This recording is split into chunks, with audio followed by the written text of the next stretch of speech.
Ya pemirsa, Anda kembali menyaksikan Investor Market Today bersama saya Monik Syafira dan kita masih berada dalam rangkaian Investor Daily Summit 2025 di mana acara ini diselenggarakan di JCC Senayan. Dan seperti kita ketahui bersama pemirsa bahwa ajang tahunan Investor Daily Summit ini pertama kali digelar di JCC Senayan, di mana acara ini tentunya merupakan forum ekonomi bergengsi yang nantinya akan berlangsung selama 2 hari, jadi hingga hari Kamis 9 Oktober 2025. Di mana dalam rangkaian acara ini tentunya menghadirkan para pembuat kebijakan, kemudian ada pelaku usaha, investor, serta akademisi dari dalam maupun dari luar negeri. Di mana tadi sebelumnya pemirsa acara ini tadi baru saja dibuka sekitar pukul 10 pagi waktu Indonesia Barat dengan pidato pembukaan ataupun opening speech yang diberikan oleh Eksekutif Chairman P Universe yang dilakukan oleh Enggar Tiasto Nukita. Di mana nantinya hingga Selasa 7-10 Oktober 2025 malam ini persiapan di lokasi masih terus dilakukan dan agar seluruh rangkaian ini dapat berjalan dengan lancar. Dan di sisi lain juga pemirsa dalam rangkaian acara hari ini tadi sebelumnya juga sudah dibuka di mana Enggar Tiasto Nukita mengatakan dalam sambutannya yang ia menyampaikan bahwa forum ini menjadi wadah penting untuk berdialog, berkolaborasi dan mencari solusi atas dinamika ekonomi dunia yang terus berubah. Di sisi lain, menurutnya forum ini tidak hanya sekedar menjadi ajang diskusi ekonomi semata, tetapi juga menjadi simbol komitmen bangsa untuk menjaga kemandirian ekonomi dan memperkuat kolaborasi lintas sektor. Di sisi lain pemirsa, tahun ini Investor Daily Summit ini tentunya akan menghadirkan bagaimana sejumlah tokoh penting pemerintahan dan dunia usaha. Adapun tadi hadir pula di lokasi diantaranya seperti Menteri Investasi dan Hilirisasi sekaligus CEO Danantara yaitu Bapak Rosan Ruslani. Serta beberapa menteri lain yang turut membahas bagaimana arah kebijakan ekonomi nasional di era yang baru. Adapun forum ini juga bertepatan dengan 1 tahun pemerintahan Presiden Prabowo Subianto. Di mana dalam konteks tersebut Enggar Tiasto menekankan pentingnya kolaborasi antara pemerintah dan juga dunia usaha untuk menjaga ketahanan ekonomi nasional di tengah turbulensi global. Tak hanya itu, sebagai simbol makna dan semangat acara, Enggar Tiasto juga mengenakan batik bermotif mega mendung khas Cirebon, di mana menurutnya motif tersebut mencerminkan kesejukan, keteduhan, dan optimisme menghadapi masa depan dengan teguh. Dan acara Investor Daily Summit 2025 ini tentunya diharapkan dapat melahirkan gagasan konkret bagi masa depan ekonomi Indonesia yang berdaulat, inklusif dan berkelanjutan serta sejalan dengan tema besar New Economic Order yang diusung pada tahun ini.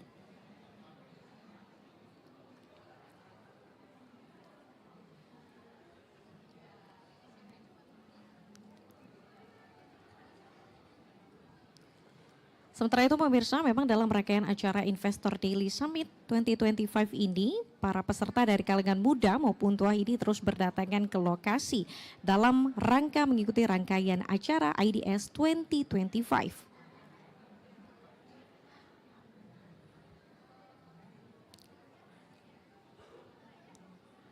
Di mana acara ini diketahui sudah digelar sebanyak 4 kali dalam beberapa tahun terakhir dan pada tahun ini acara akan diselenggarakan selama 2 hari, jadi dimulai pada hari ini dan pada hari esok, yakni pada hari Kamis tepatnya pada tanggal 9 Oktober 2025. Dan sebagai informasi pemirsa, Investor Daily Summit ini merupakan forum strategis yang mempertemukan berbagai pemangku kepentingan mulai dari pelaku usaha, investor, akademisi, hingga pemerintah untuk membahas isu ekonomi, bisnis, investasi, serta kebijakan publik. Dan event ini diharapkan menjadi wadah aspirasi sekaligus sarana dengar pendapat antara pemerintah dan pelaku bisnis mengenai arah kebijakan ekonomi Indonesia ke depan.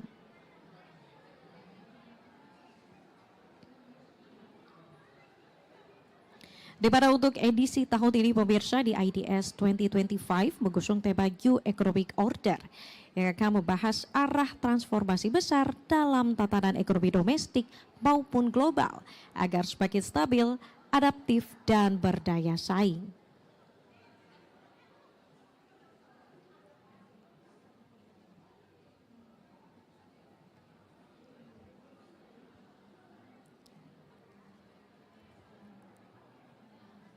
Beberapa tema yang akan dibahas dalam rangkaian acara IDS 2025 ini bertemakan dengan New Economic Order.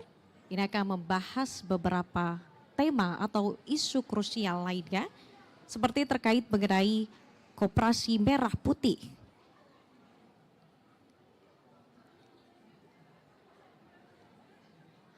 Kemudian akan membahas terkait dengan produk lokal.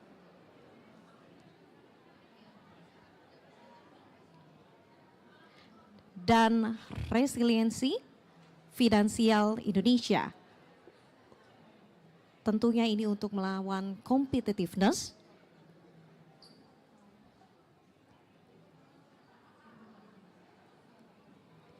Dan pemirsa, Anda masih dalam rangkaian acara Investor Daily Summit 2025, di mana acara hari ini berlangsung di Jakarta Convention Center atau JCC Senayan, di mana tadi rangkaiannya sudah dibuka sejak pukul 10 pagi waktu Indonesia Barat.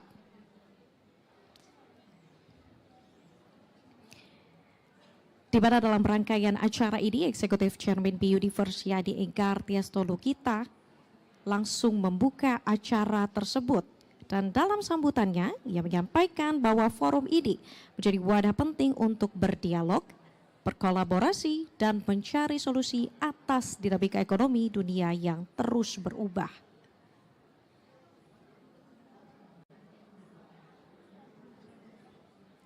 Adapun dalam hal ini, menurut Enggar Tiasto, forum ini tidak hanya sekedar menjadi ajang diskusi ekonomi, tetapi juga simbol komitmen bangsa untuk menjaga kemandirian ekonomi serta memperkuat kolaborasi lintas sektor.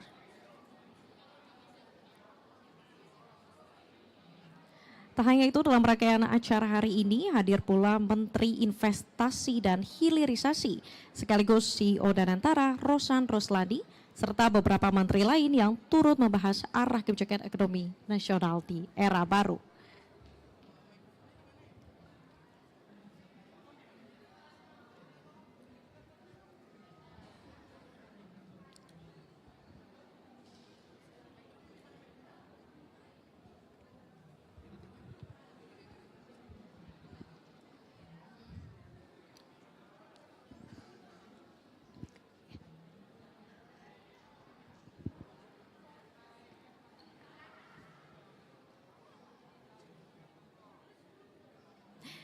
Perubahan kebijakan Amerika Serikat di bawah kepemimpinan Donald Trump sangat mempengaruhi sistem perdagangan global yang bergarah pada kebijakan tarif yang diberlakukan sepihak alias perang dagang.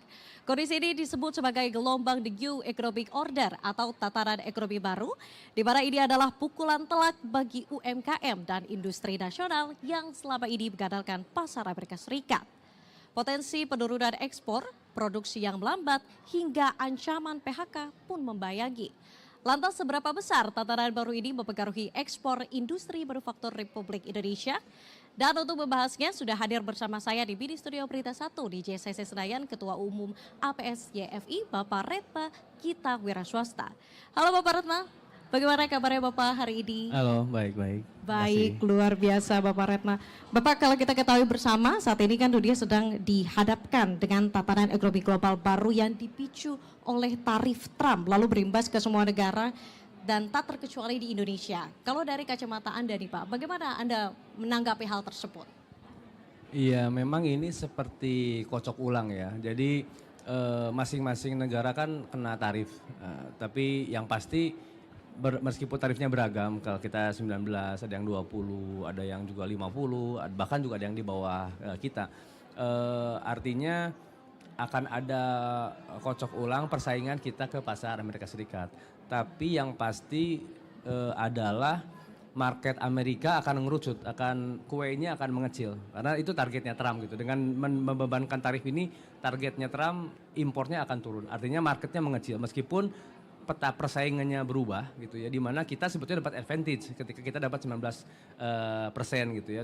Vietnam 20, Cina lebih tinggi, India lebih tinggi, kita dapat advantage. Tapi yang jadi masalah adalah kuenya mengecil. Nah, kue meskipun pemainnya berkurang, kue yang mengecil ini yang kita belum pasti nih. Yang kuenya mengecilnya berapa besar sih kuenya mengecil gitu. Karena dalam beberapa bulan terakhir sejak Juni gitu ya, laporan dari anggota kami untuk serat, untuk mau polyester maupun viskos, dia ekspor ke Amerika sudah nol nih.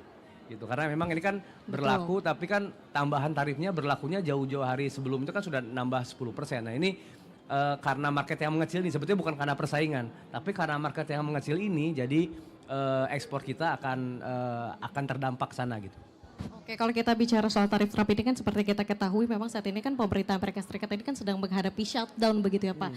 Dan kita ketahui bersama bahwa negosiasi antara Amerika Serikat dan juga Indonesia ini masih ditunda terkait dengan hal tersebut. Lantas dengan adanya hal ini bagaimana posisi Indonesia? Apakah ini masih berada dalam kondisi yang strategis di tengah multipolarisme yang terjadi Pak? Ya harusnya masih dalam posisi yang strategis ya, karena dari sisi hubungan dagang kita dengan Amerika Serikat sejauh ini kan cukup baik ya, meskipun mungkin Trump menganggapnya kurang cukup baik gitu, tapi buat kita cukup baik. Dan daya saing kita ke Amerika dibandingkan negara-negara lain juga masih cukup lah, meskipun nggak tinggi-tinggi amat, tapi juga kita masih bisa ekspor ke Amerika dengan volume dan nilai yang cukup. Terus relasi-relasi dagang kita dari sisi bisnis juga di Amerika juga kan sudah cukup banyak. Buyer-buyer internasional yang replace order ke kita gitu ya, memplacing order ke kita juga cukup banyak gitu. Artinya kita ini mitra strategisnya mereka gitu. Jadi kalau tarifnya dinaikkan juga tidak serta-merta langsung mereka tinggalkan gitu ya. Karena kita menjadi pilihan, termasuk pilihan utama kalau di produk tekstil dan di benang, kain maupun garment, kita ini termasuk salah satu yang pilihan utamanya mereka begitu. Oke, tapi kalau misalnya nanti tarif 19% itu nantinya akan diberlakukan begitu ya Pak di Indonesia. Lantas bagaimana nanti iklim industri tekstil khususnya di Indonesia Pak terkait dengan adanya tarif 19% tersebut? Ya tantangannya akan semakin besar karena memang bukan masalah daya saing lagi, tapi ini kue yang mengecil. Nah, kue yang mengecil ini akan diperebutkan, tentu Cina sama India kemungkinan besar akan keluar dari perebutan ini gitu ya. Mereka pasti ada ekspor, cuman ekspornya tidak akan sebesar sebelumnya. India pun udah hampir pasti keluar dari persaingan. Tapi peta yang lain kan kita masih harus bersaing dengan Vietnam, Pakistan gitu ya, Bangladesh. Terus juga Korea kalau di kain ya, di kain dan benang ada Korea. Belum lagi kita juga harus dengan persaingan dengan negara-negara di Amerika Latin. Nah ini juga persaingan petanya akan menuju ke arah sana. Nah artinya saingan-saingan kita meskipun Cina dan India keluar, saingan-saingan kita juga bukan main-main gitu. Jadi memang harus ada upaya lebih dari kita nih, baik dari sisi pemerintah maupun dari sisi swastanya untuk bisa berhubungan langsung atau mencari market-market yang pasti ya, yang maksudnya yang strategis dengan partner-partner kita di sana supaya ekspor kita ke sana tetap terjaga begitu. Oke, kita beralih Pak, di tengah gejolak global saat ini, bagaimana Bapak melihat daya saing produk ekspor manufaktur kita nih Pak? Apakah ini masih memiliki peluang untuk berkembang menembus pasar global yang nantinya akan lebih luas? Kalau dari posisi sekarang daya saing kita bukan dibilang bagus enggak, dibilang jelek enggak ya, masih cukup gitu ya, masih cukup untuk bisa masih bisa berdaya saing di sisi ekspor gitu ya. Tapi kalau kita ingin lebih, tentu upaya-upaya untuk peningkatan daya saing itu harus dilakukan oleh pemerintah gitu. Jadi terutama kalau kita bicara ekspor, tentu treatmentnya beda dengan ketika pemerintah melakukan kebijakan-kebijakan untuk industri-industri yang orientasi pasarnya dalam negeri. Kalau ekspor kan free fight nih, kalau dalam negeri kan kita masih bisa atur-atur nih kebijakan marketnya. Tapi kalau untuk ekspor kan kita nggak bisa atur-atur, kita kan betul-betul free fight. Jadi memang daya saingnya ini meskipun sekarang cukup harus ditingkatkan sih Bu. Oke, tadi kan Bapak berbicara terkait dengan situasi, tantangan kalau misalnya nanti tarif 19% ini akan diberlakukan.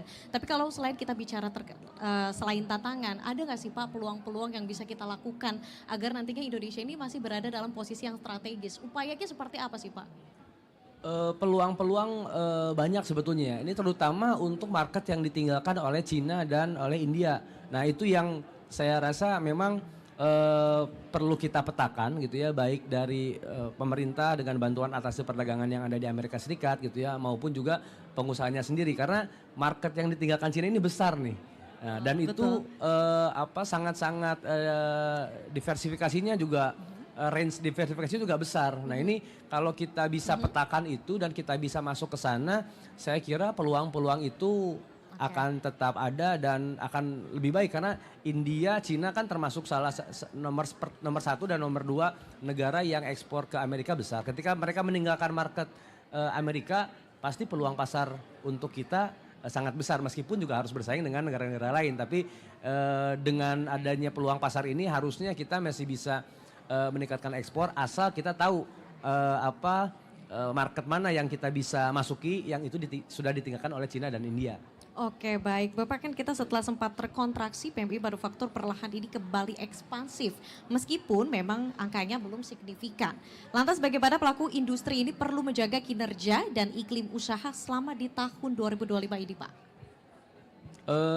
Memang yang jadi andalan utama sebetulnya harusnya adalah pasar dalam negeri ya. Karena kan ekspor memang kita perlu untuk melakukan ekspor. Tapi treatmentnya kan beda dengan yang pasar dalam negeri. Nah di sisi lain yang jadi masalah adalah ketika Cina meninggalkan market Amerika. Ketika India meninggalkan market Amerika, dia akan mencari market lain. Nah market lain itu yang dia akan sorot adalah Indonesia. Pasar dalam negeri kita kan besar. Nah ini kalau kita tidak jaga, kalau kita terlalu fokus kepada ekspor tapi kita tidak menjaga market dalam negeri, ini akan jadi bumerang, akan jadi bumerang dan PMI akan susah nih untuk masuk fase ekspansi lagi gitu ya. Jadi memang dua market ini harus sama-sama dijaga dan treatmentnya udah pasti beda gitu. Nah treatmentnya pasti beda, saya kira ini yang harus kita diskusikan antara pelaku usaha dengan pemerintah supaya treatment di masing-masing orientasi market ini bisa clear. Jadi yang dalam negeri dengan kebijakan, meskipun kebijakannya kita mendorong ekspor, tapi itu tidak mengganggu untuk kebijakan yang orientasi dalam negeri. Begitupun sebaliknya, kalau kita terlalu fokus dalam negeri, nanti ekspornya terganggu kan, kita juga nggak mau. Jadi dua-duanya harus kita treatment dengan cara yang berbeda begitu. Oke, Bapak menutup diskusi kita kali ini, lantas bagaimana proyeksi pertumbuhan industri tekstil di 2026 nanti Pak? Di 2026 itu sangat bergantung pada pemerintah lagi. Saya selalu ditanya seperti itu dan agak susah menjawabnya gitu. Karena memang dari pemerintah ini kan tergantung lagi nih treatmentnya mau seperti apa. Karena kalau kita ngelihat sekarang pasar dalam negeri, kita lihat setahun dalam 2 tahun belakang ini kan banyak pabrik tekstil yang berguguran.